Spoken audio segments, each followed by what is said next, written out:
O Senhor é a luz do meu caminho, o Senhor é a força que sabe o seu jeito, Senhor. Guia os meus passos, a Ele me entreguei, nele confiarei.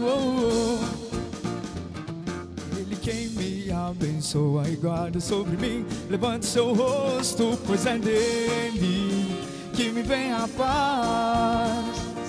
A Ele me entreguei, nele confiarei. O Senhor é a luz, o Senhor é a luz do meu caminho, o Senhor é a força que salva o seu jeito, Senhor. Guia os meus passos, a Ele me entreguei, nele confiarei.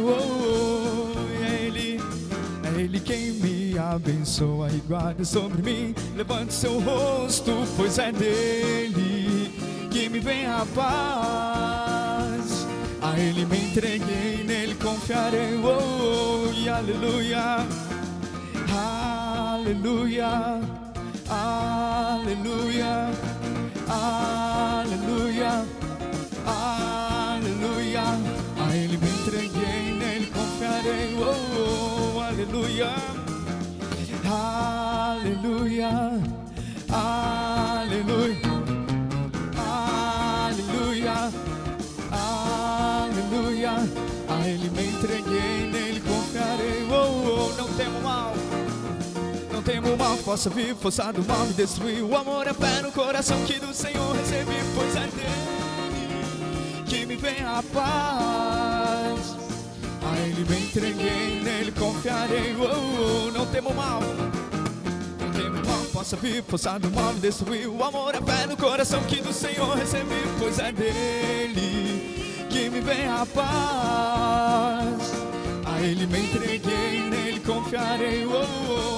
A Ele me entreguei, a Ele me entreguei, nele confiarei. A Ele me entreguei, a Ele me entreguei, e nele confiarei.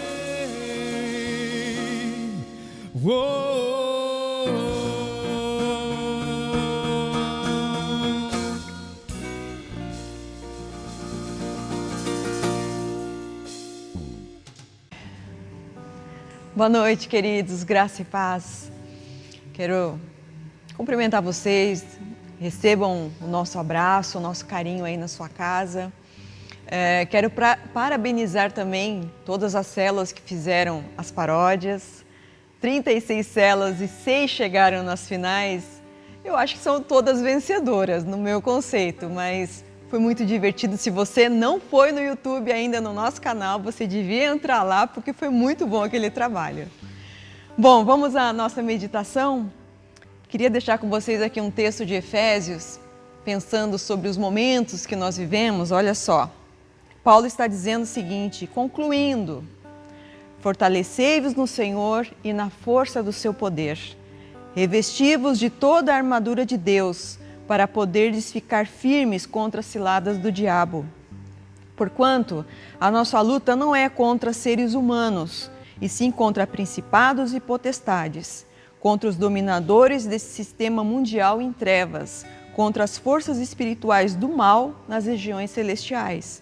Por esse motivo, vesti toda a armadura de Deus, a fim de que possais resistir firmemente no dia mau, e havendo batalhado até o final, permanecer inabaláveis sem retroceder.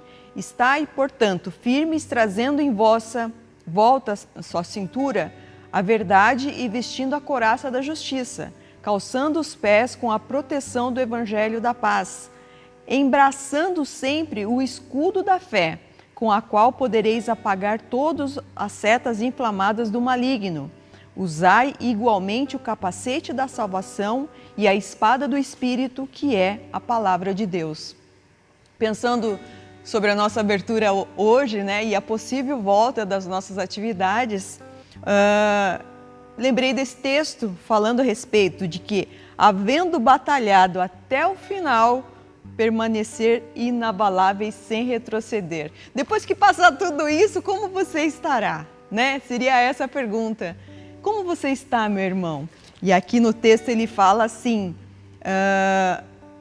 porque a espada do Espírito é a palavra de Deus. O que vai nos manter firmes em todo o tempo, numa tempestade ou não, ou num tempo de bonança, é a palavra de Deus. Mas é importante que na presença de Deus nós vamos permanecer firmes e logo, logo estaremos juntos. Vamos orar? Pai querido, no nome de Jesus, te dou graças, Pai, pela vida dos meus irmãos, pela comunhão que nós temos, Pai, mesmo à distância, Senhor. E eu peço, Pai, Teu Espírito Santo, Senhor, que fortaleça meus irmãos, Pai, nas suas casas, Pai, chamando-os, ó Deus, para a intimidade contigo, para a meditação da palavra, Senhor, para que meus irmãos e a mim também, Senhor, nós possamos permanecer firmes, Pai, vencendo todas as batalhas, ó Deus. Ó Senhor amado, no nome de Jesus, Pai, abençoa cada casa, Senhor, cada família, cada criança, jovem, Senhor, estende as Tuas mãos, a Tua proteção ali, Senhor, em nome de Jesus, Pai. Ó Paizinho, obrigado, Senhor, pela comunhão no Teu Espírito Santo, Senhor, em nome de Jesus. Amém. Amém.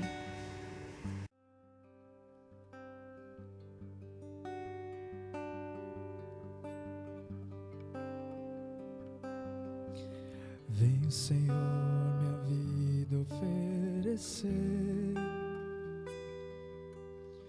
como oferta de amor e sacrifício. Quero minha vida a Te entregar como oferta viva em Teu altar.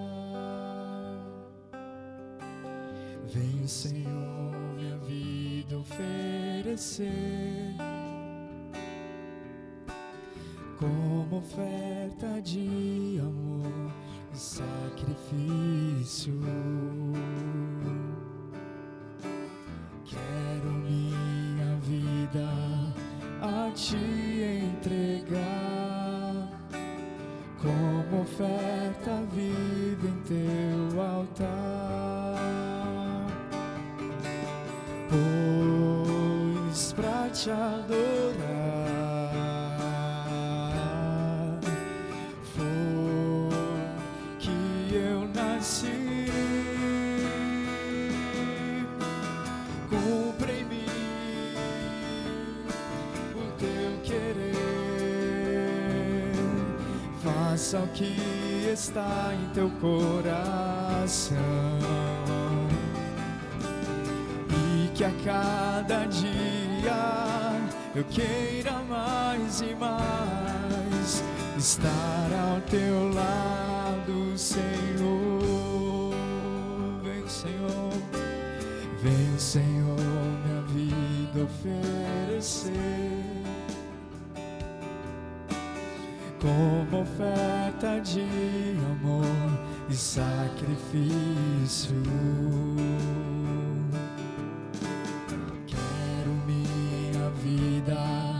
A Te entregar como oferta viva em Teu altar.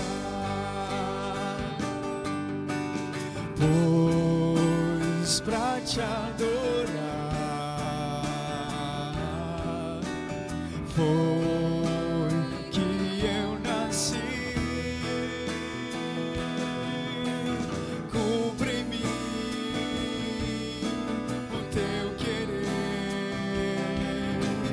faça o que está em Teu coração, e que a cada dia eu queira mais e mais estar ao Teu lado, Senhor. Pois pra Te adorar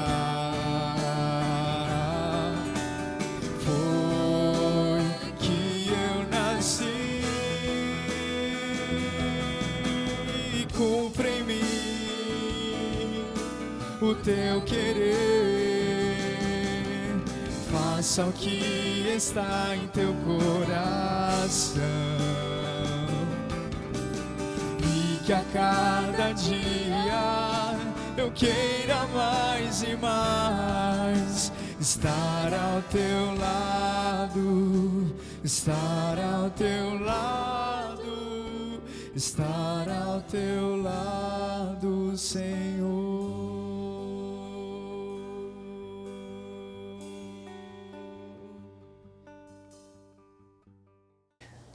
Oi, gente. Como eu disse já em outra reunião, nós estamos no 3º capítulo de Uma Vida Abençoada. E esse capítulo está tratando sobre lei e graça, porque há uma discussão antiga sobre essa questão de dízimo estar na lei ou estar na graça.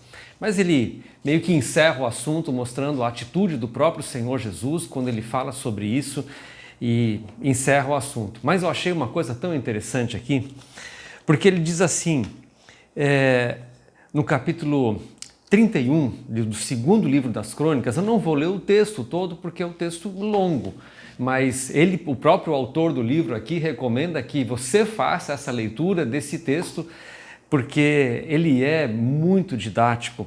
Então é o 2º livro das Crônicas, no capítulo de número 31, do versículo 4 até o versículo 10. Eu vou passar para você aqui só a interpretação que ele dá sobre isso. Ele diz assim: a essência dessa passagem é: quando o povo de Deus começou a dar o dízimo, Deus começou a abençoá-los ainda mais. Quanto mais eles eram abençoados, mais os seus dízimos cresciam. Esse ciclo ascendente de bênçãos e abundância resultou em montões de bens e de alimentos. Incrível!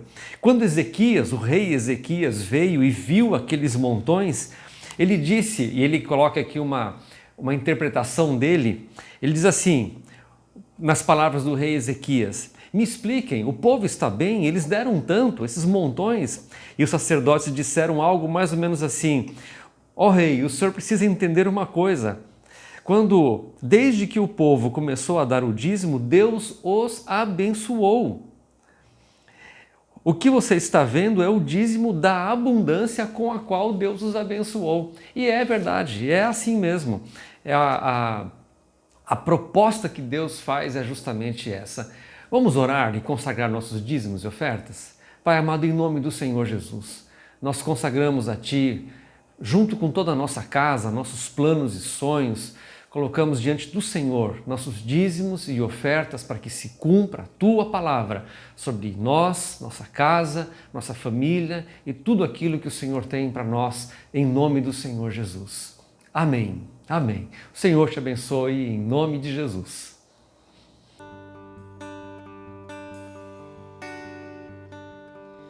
E quanto mais profundo eu puder mergulhar para o sonho do teu coração desvendar, Senhor Jesus, eu irei.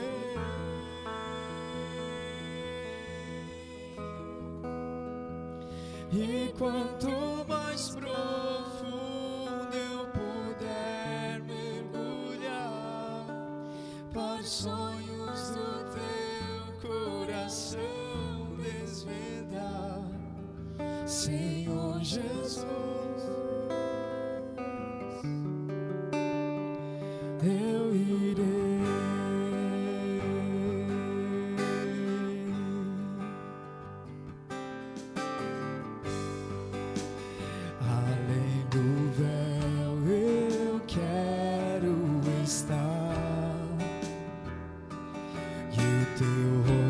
Quero contemplar, segura em teus braços, alegre vou, apaixonado por tua graça estou, sempre buscando muito mais de ti.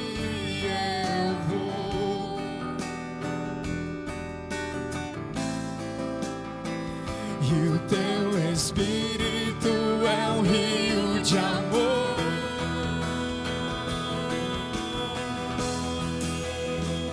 E quanto mais profundo eu puder mergulhar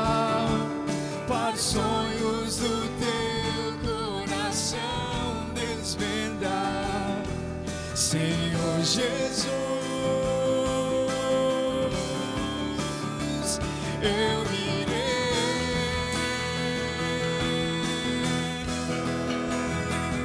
E quanto mais profundo eu puder mergulhar para os sonhos do teu coração desvendar, Senhor Jesus, eu irei.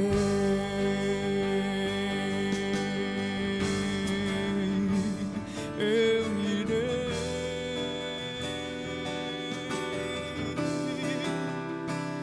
Eu irei.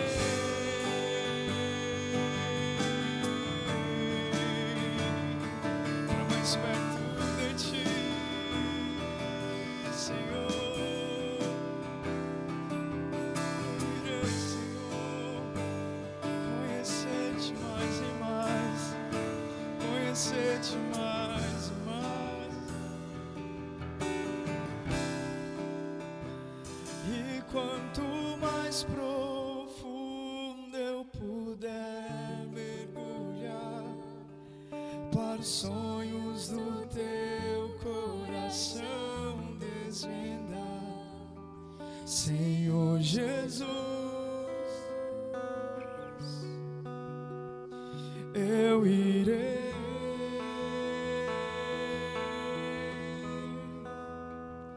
E quanto mais profundo eu puder mergulhar para os sonhos do teu coração desvendar, Senhor Jesus, eu irei.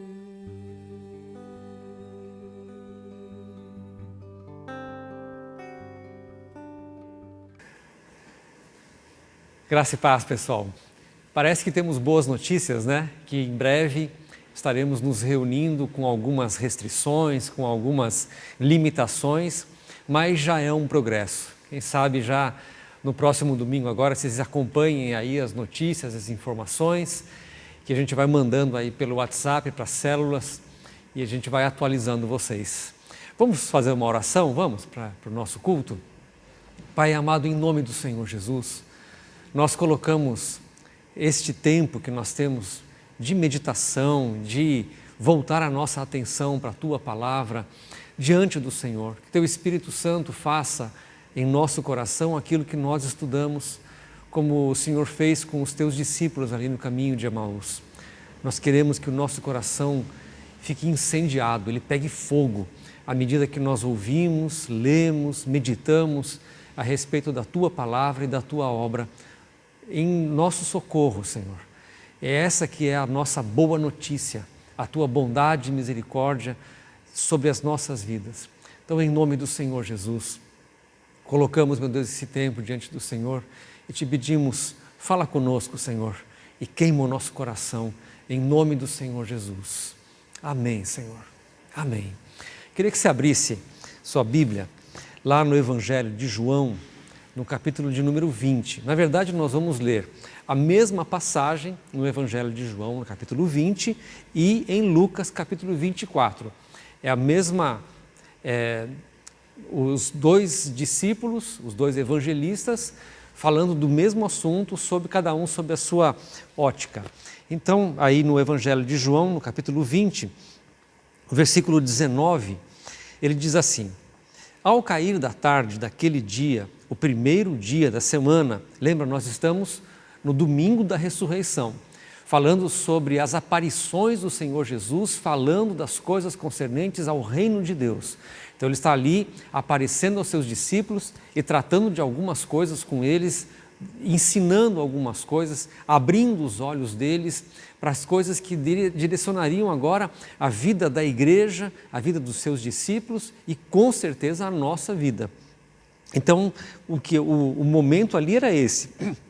Ao cair da tarde daquele dia, o primeiro dia da semana, trancadas as portas da casa onde estavam os discípulos com medo dos judeus, veio Jesus, pôs-se no meio e disse-lhes: paz seja convosco. E dizendo isso, lhes mostrou as mãos e o lado. Alegraram-se, portanto, os discípulos ao verem o Senhor. Disse-lhes, pois, Jesus outra vez, paz seja convosco. Assim como o Pai me enviou, eu também vos envio. Havendo dito isso, soprou sobre eles e disse-lhes, recebei o Espírito Santo. Agora, veja a mesma passagem descrita por Lucas.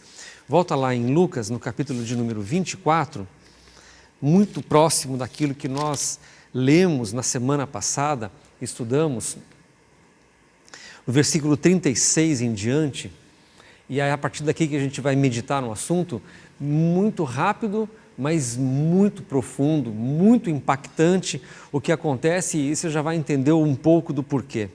Versículo 36 de Lucas 24 diz assim, falavam ainda essas coisas quando Jesus apareceu no meio deles e lhes disse, paz seja convosco. Veja, o mesmo relato, mas uma observação interessante, né?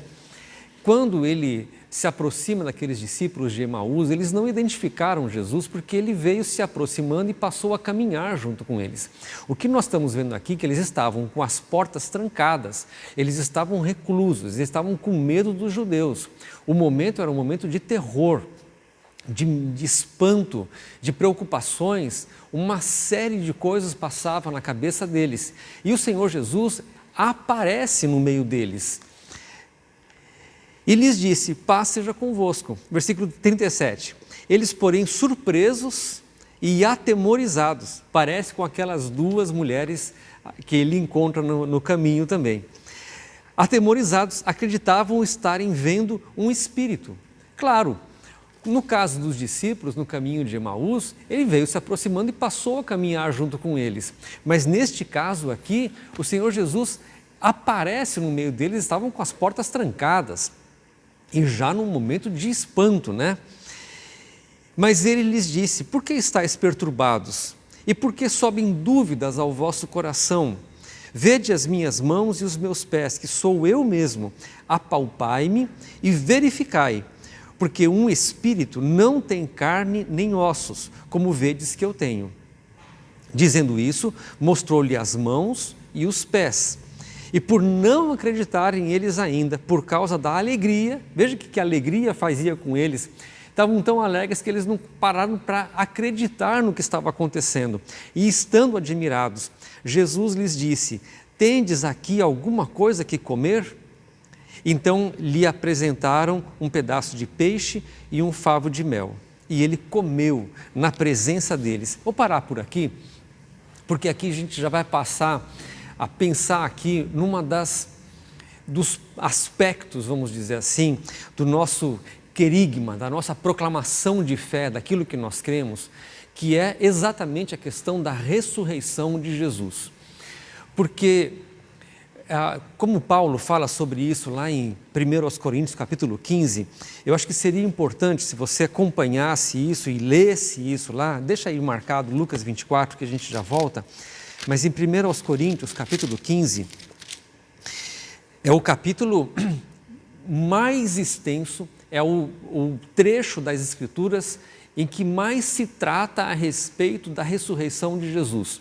Lembra que quando Paulo escreve aos Coríntios, ele tem uma série de assuntos, ele fala sobre o litígio entre os irmãos, eles levavam isso para juízo fora da igreja, ele fala sobre ceia, ele fala sobre pecados, mas ele gasta um capítulo inteiro só para falar sobre ressurreição, são 58 versículos tratando do tema ressurreição.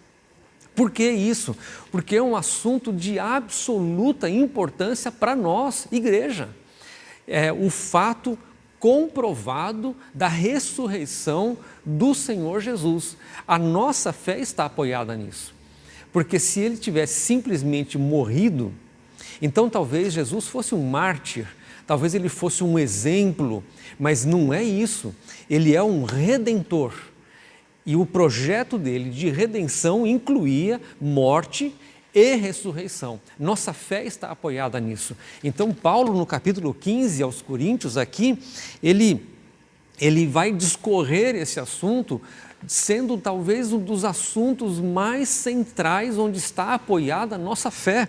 Veja como é que ele começa o capítulo 15, aí ele diz assim: irmãos, venho lembrar-vos o evangelho que vos anunciei, o qual recebestes e no qual ainda perseverais, porque por ele também sois, se retiverdes a palavra tal como vou-la preguei, a menos que a tenha escrito em vão. Veja só, versículo 3, antes de tudo vos entreguei o que também recebi. Então não é a palavra de Paulo, é aquilo que ele recebeu do Senhor, que Cristo morreu pelos nossos pecados, segundo as Escrituras. Até aqui, morte pelos pecados. Se parássemos aqui, ele seria simplesmente um mártir por nós, ou ele seria um exemplo de conduta, de bondade, um exemplo de vida para ser seguido. Tudo isso é válido, mas tem o versículo 4. E foi sepultado e ressuscitou ao terceiro dia, segundo as Escrituras. E aí ele vai falar sobre as aparições do Senhor Jesus, novamente, reforçando o fato de que ele ressuscitou. O assunto é tão sério. Versículo 14 aí desse capítulo mesmo, ele diz assim: e se Cristo não ressuscitou, é vã a nossa pregação e vã a nossa fé. Por isso que ele fala, comamos e bebamos, porque amanhã morreremos, porque não existe um amanhã. Mas ele vai reforçar isso da ressurreição do Senhor Jesus. E o versículo 17, ele volta a enfatizar: se Cristo não ressuscitou, é vã a nossa fé e ainda permaneceis nos vossos pecados. Do que nós estamos falando? Quando o Senhor Jesus ressuscitou, me parece que Deus Pai, o Espírito Santo, estavam muito preocupados e muito planejados de que isso fosse inquestionável. Então, quando ele é sepultado, é colocado ali uma pedra de aproximadamente 2 toneladas. Esse é o que dizem os historiadores, de 2 a 3 toneladas aquela pedra. A pedra, se você for ver e estudar sobre isso, a descrição a respeito dela, 3 evangelistas descrevem ela, dizendo que ela foi removida ou levantada, porque era uma calha, era uma valeta, onde corria aquela pedra. Para sair, uma pedra de 2 toneladas, ser deslocada, no plano já era difícil, para cima era mais difícil ainda. Não bastasse isso, tinha um selo romano naquela pedra, para guardar. Não bastasse isso, não são colocados ali simplesmente crianças para tomar conta daquela sepultura. Havia uma convulsão social, havia uma série de coisas acontecendo naqueles momentos, naqueles tempos ali, ao redor da morte de Jesus. Ele era um homem muito popular, feito milagres, havia toda uma comoção por um lado, uma manifestação por parte da religião de outro lado, há uma expectativa com o que aconteceria a respeito da morte de Jesus. Então, a força de guerra de Roma, aqueles soldados treinados e habilitados, foram deslocados para lá para fazerem turnos de vigia, tomando conta daquela sepultura, para que não houvesse nenhuma possibilidade de que um batalhão de discípulos se reunisse ali e removesse aquela pedra. Mas o que acontece, porque eu creio que este era o projeto de Deus, não poderia ficar nenhuma sombra de dúvidas de que o Senhor Jesus havia ressuscitado. Então aquele anjo, porque era o poder ali do mundo espiritual, aquele anjo remove aquela pedra, ele desloca aquela pedra para longe da sepultura, ele se põe sobre aquela rocha. Você imagina a visão que aqueles soldados tiveram, a perplexidade, o impacto que isso causou. Aquele anjo se coloca sobre aquela pedra, o Senhor Jesus ressuscita, sai daquele lugar.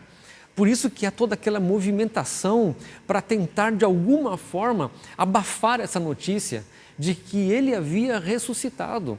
Mas agora, como que Deus vai fazer para que não haja dúvidas com relação a isso também para os discípulos. Então, começam as aparições de Jesus. Só que até então ninguém havia tocado nele. Então, podemos estar vendo um fantasma, podemos estar vendo um espírito que está andando por perto de nós. O Senhor Jesus sabe do plano da Trindade, que a sua ressurreição vai agora determinar a esperança e a fé que há em cada um de nós a respeito da ressurreição dos mortos, da nossa vida eterna, da nossa salvação, do plano que Deus tem para a humanidade. Então, o Senhor Jesus apresenta-se agora aos seus discípulos. Lembra, ele já havia comido com aqueles discípulos no caminho de Emaús, ele fez uma ceia com eles, mas agora ele se apresenta no meio dos discípulos e ele sabe que eles estão atemorizados, eles estão com medo, eles estão aterrorizados, eles estão espantados. E o que ele fala para os discípulos? Paz. Paz como? No meio de tudo isso, más notícias, ameaças, mortes e falta de esperança. Mas eu creio que a paz que ele está falando para os discípulos ali, ela vai um pouco além das circunstâncias do momento. Ele havia falado para os discípulos, por exemplo, na ressurreição de Lázaro, ele falou assim, eu sou a ressurreição e a vida, quem crê em mim, lembra-se disso? Ele falou para os seus discípulos, quem quiser venha após mim, tome a sua cruz e me siga. Ele estava anunciando coisas com relação à sua ressurreição. Talvez eles não estivessem crendo ainda. Lembra quando Marta e Maria se aproximam de Jesus e ele fala assim, não estou falando da ressurreição do último dia, estou falando que eu sou a ressurreição e a vida.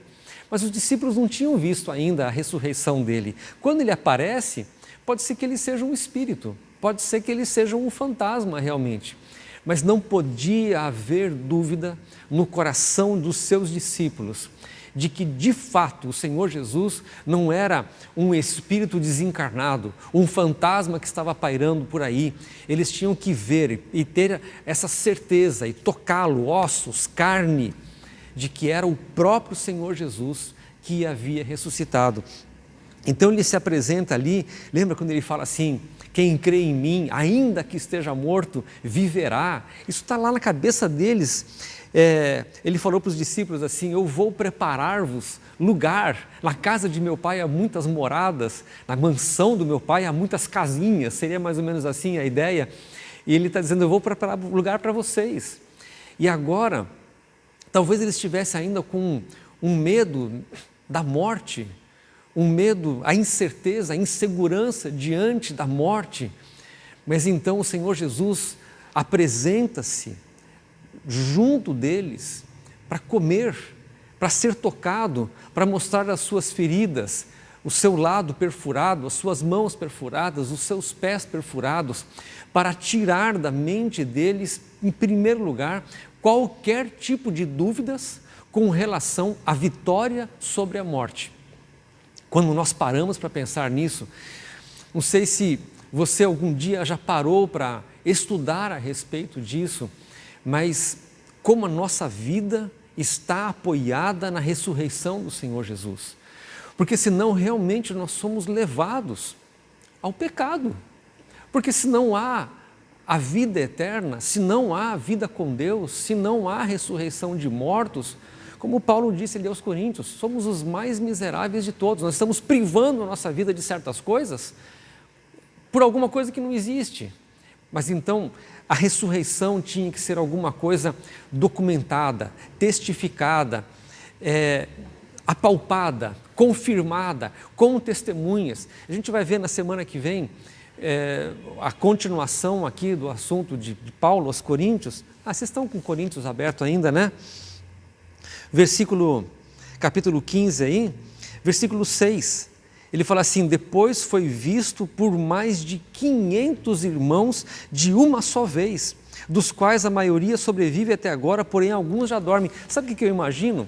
Quando Paulo escreve isso aqui, já se passaram aproximadamente uns 40 anos, e ele está escrevendo dizendo o seguinte, na ressurreição de Jesus, nas suas aparições, Há tantas provas, há tanta preocupação de Deus de que isso seja documentado, de que isso seja conferido, que isso seja um fato confirmado entre todos, que quando ele aparece, numa das vezes, ele aparece para mais de 500 pessoas ao mesmo tempo, entre elas crianças, jovens, adultos, idosos, e é isso que Paulo está falando. Alguns ainda vivem, outros já se foram, mas para que não haja dúvidas.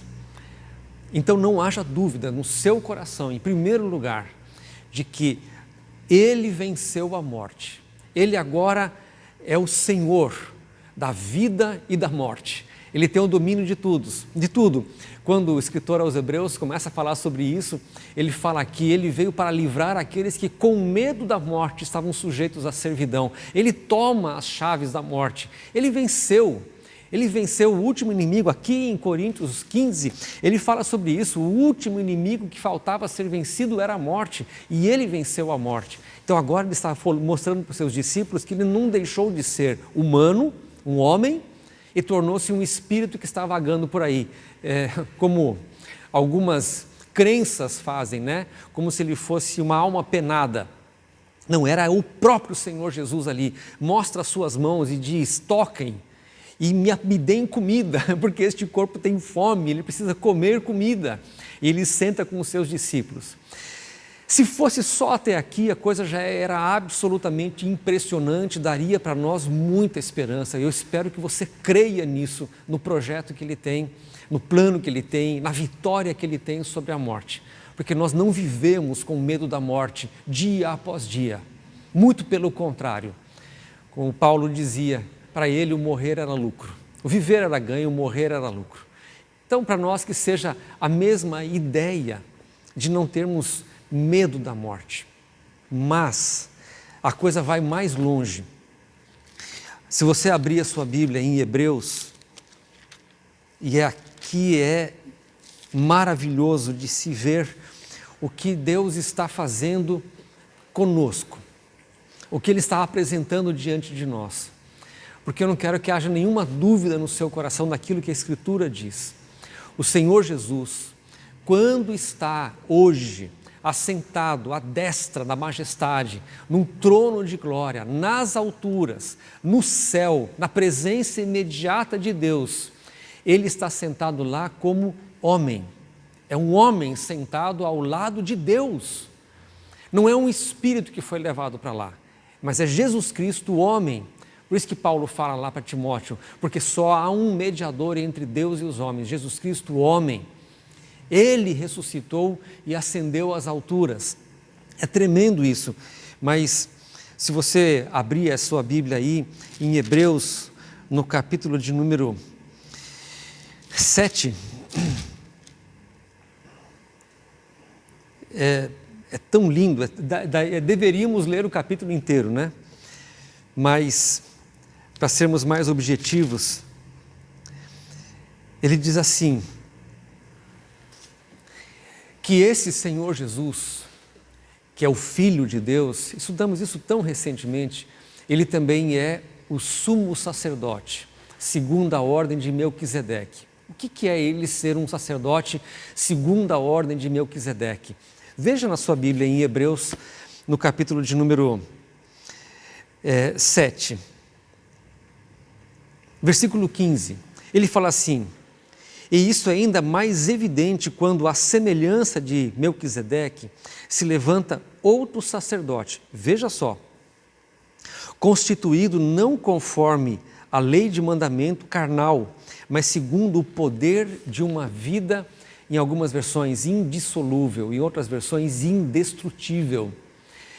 Você percebe agora? Ele venceu a morte e agora mostra-se qual é o tipo de vida que ele tem.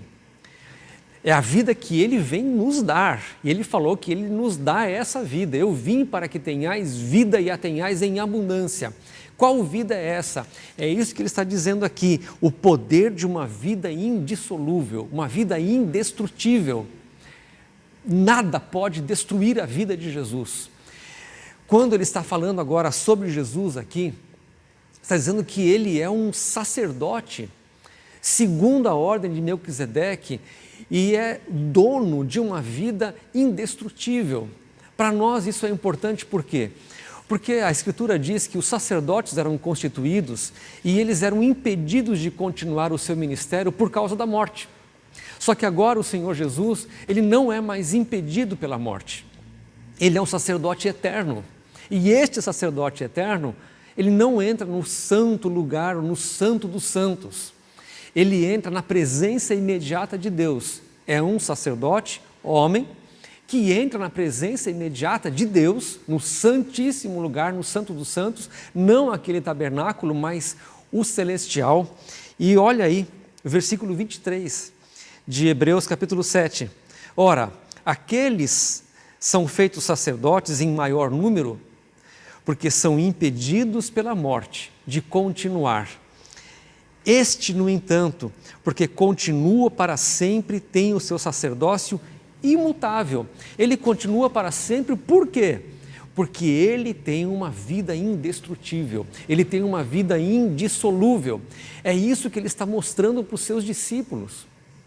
Então ele está comprovando, mostrando as suas feridas, que é ele mesmo, ele não é um espírito, que ele tem carne e osso, e agora ele torna-se o sacerdote para penetrar os céus como homem e ali tornar-se o mediador de todas as nossas causas, de todas as nossas aflições, de todas as nossas crises e lutas.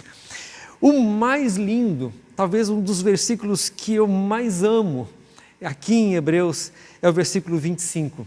Ele fala assim: por isso, porque ele tem uma vida indestrutível, por isso, porque ele venceu a morte, por isso, porque ele agora é um sacerdote que leva as causas, leva as orações, leva a intercessão, leva o clamor, apresenta nossas vidas lá como homem diante de Deus. Por isso, também pode salvar totalmente os que por ele se chegam a Deus, vivendo sempre para interceder por eles. O Senhor Jesus agora, ele tem como vencedor sobre a morte, é isso que ele está mostrando para os seus discípulos. Quando eles fossem vê-lo assunto aos céus, quando eles estivessem assistindo aquela cena da sua ascensão, sendo recebido nas alturas, sendo encoberto pelas nuvens, como João descreve, eles estariam vendo um homem, porque eles poderiam achar que era um espírito e o espírito estava pairando, subindo, mas não, eles tocaram, eles viram um homem de carne e osso, que sentou e comeu com eles, e apareceu para mais de 500 pessoas, crianças, jovens, idosos, todos o viram, muita gente deve ter tocado nele, e agora eles estão com uma certeza absoluta, primeiro, de que ele é o dono da vida, que ele tem poder para dar vida àquele a quem ele prometeu dar. Eu vim para que tenham vida e a tenham em abundância, e que ele agora está junto do Pai para interceder, como diz Isaías 53, e para salvar totalmente os que se chegam a Deus, vivendo sempre para interceder por eles. Quando nós entendemos isso, nosso coração, ele tem que ser tomado de uma paz, de uma esperança, diante de qualquer adversidade, diante de qualquer temor. Você entende? Por que então os discípulos agora, ao receberem o Espírito Santo, que coisa tremenda, porque agora eles recebem o poder, eles agora têm neles esta vida, este fogo, este Espírito, e como eles saem ousadamente proclamando o Evangelho, anunciando o reino, porque não há dúvida nenhuma na mente deles, eles não têm mais dúvida nenhuma, eles não têm mais medo da morte, eles não têm mais nada que temer, a não ser só anunciar o reino de Deus. Quando aqueles discípulos são pressionados, tentaram impedi-los de proclamar o Evangelho, eles disseram: importa agradar a Deus e não aos homens. Eles estavam intrépidos, isso era a fé e o Espírito Santo sobre eles. eu espero que estas aparições do Senhor Jesus, estas provas, estas confirmações também tomem o seu coração e tenham uma certeza absoluta da vida eterna, da vida com Jesus, do poder que Ele tem, da vitória dEle, do derramar do Espírito Santo sobre a minha e a sua vida, em nome do Senhor Jesus. Vamos orar? Pai, nós colocamos nossa vida diante do Senhor. Assim como com os discípulos, talvez muitos tenham tantas dúvidas, incertezas, tanto temor com relação aos perigos da vida, com relação aos caminhos da vida, com relação às más notícias, às coisas que nós temos que enfrentar no dia a dia. Mas hoje, em nome do Senhor Jesus, que o Senhor ajude, meu Deus, a nossa mente, nosso coração ser apaziguado, ser tomado, ser, meu Deus, visitado pela Tua paz. Assim como o Senhor disse ali para os discípulos, paz seja convosco, que cada um, Senhor, receba essa mesma proclamação de paz, não a paz que o mundo dá, mas a paz como o Senhor Jesus a dá. Nós temos comunhão com o Senhor, nós temos vida com o Senhor, nós temos esperança, nós temos fé, nós temos alegria em Ti, Senhor. Assim seja, em nome do Senhor Jesus. E Teu Espírito Santo, Senhor, guarde cada um, Pai, ao longo dessa semana, sendo renovado a cada instante, Pai, a comunhão com o Senhor, em nome de Jesus. Assim seja. Amém, Senhor. Amém. Sabe que quando eu orava aqui, me veio uma lembrança, eu acho que está aí em Hebreus mesmo, não sei se eu vou achar assim de bate pronto, aqui, capítulo 6, logo antes dele falar de Jesus como sendo uma vida indestrutível, esse que intercede por nós, capítulo 6 de Hebreus aí, olha que coisa linda, ele fala assim, versículo 18, 17, Hebreus 6, 17, já vou terminar, mas isso brotou no meu coração e eu precisava falar para vocês. Por isso, Deus, quando quis mostrar mais firmemente aos herdeiros, falando de nós, a imutabilidade do seu propósito, se interpôs com juramento, para que mediante duas coisas imutáveis, nas quais é impossível que Deus minta, forte alento tenhamos, nós que corremos para o refúgio. Nós vivemos numa cidade de litoral e lidamos um pouco com essa questão. Quando um pescador, um navegante, ele está vendo que se aproxima um mau tempo, um dia mau, uma tempestade, quando ele vê isso se aproximando, ele tem que fazer duas coisas. Primeira coisa, ele tem que procurar um refúgio. E agora nós temos um refúgio. A viva esperança nos foi dada, nós sabemos para onde nós devemos correr. Então, quando o navegante está ouvindo a notícia de que vem mau tempo pela frente, ele sabe que ele tem que direcionar a sua embarcação buscando um refúgio. Nós encontramos o refúgio, você encontrou o refúgio, o Senhor Jesus. Ele continua, a fim de lançar mão da esperança proposta. Olha o versículo de número 19. A qual temos por âncora da alma, segura e firme, que penetra além do véu. Que coisa linda, porque ele está comparando essa obra do Senhor Jesus como uma âncora que nós temos. Lembra que eu falei que são duas coisas que o navegante tem que ter? Primeira, ele tem que ter um refúgio, ele vai procurar esse refúgio. Quando ele encontrar o refúgio, ele tem que lançar a âncora para ficar naquele refúgio lá, porque a âncora sozinha não basta. Ele poderia, no meio da tempestade, lançar a âncora e ser engolido pela tempestade. A âncora sozinha não funciona, ele precisa do refúgio e, uma vez no refúgio, lançar a âncora. Então, o escritor aos Hebreus aqui está dizendo que nós temos um refúgio e nós temos uma âncora, que o Senhor Jesus, ele penetrou lá, além do véu, no Santo dos Santos, à direita de Deus, homem está lá. E ele fala assim, onde Jesus, como precursor, entrou por nós, tendo se tornado sumo sacerdote para sempre, segundo a ordem de Melquisedeque. Ele se tornou o sumo sacerdote para sempre, por quê? Porque ele tem uma vida indestrutível. Aí está nosso refúgio e a nossa âncora. E que ele confere, que ele compartilha conosco, derramando o seu Espírito na obra que ele fez na cruz. É o nosso refúgio e a nossa âncora, em nome de Jesus. O Senhor te abençoe e dê uma semana tremenda de vitória, alegria, fé e esperança. Em nome de Jesus, assim seja. Amo vocês e eu espero que no domingo que vem a gente já esteja reunido aqui. Quem sabe quais os planos que Deus tem para nós. Até já, em nome de Jesus.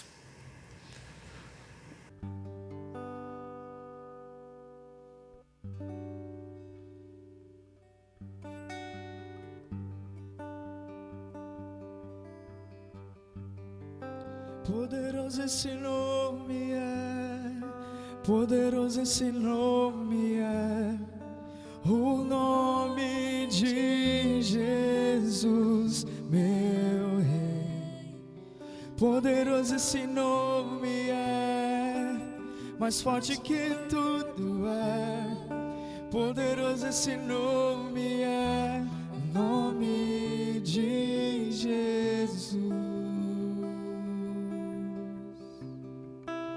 A morte venceste, o véu tu rompeste, a tumba vazia agora está. O céu te adora, proclama tua glória, pois ressuscitaste, vive está. És invencível. És invencível, inigualável, hoje pra sempre reinarás. Teu é o reino, teu é o reino, tu é a glória, e acima de todo nome está. Poderoso, poderoso esse nome é, poderoso esse nome é, o nome de Jesus, meu Rei.